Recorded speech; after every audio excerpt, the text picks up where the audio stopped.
I think the scale is the most impressive part. How fast it can crunch data, specifically using GPUs. Uh, this is going to be a really niche example.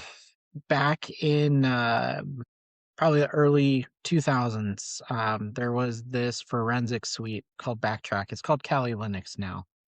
And you could take a hash and bring it in there and crack that hash with tools that were available.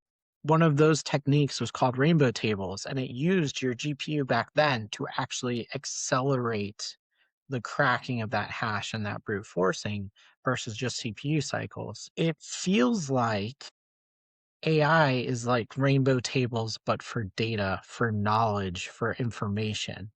It's using your GPU to crunch all that in a way we had never done it before or even thought about doing it. And we are seeing the results of that in a much more sophisticated way than if we just had the same old tech stack in the early 2000s.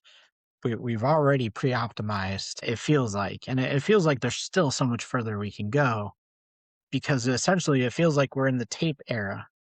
You have memory context windows that you have to deal with.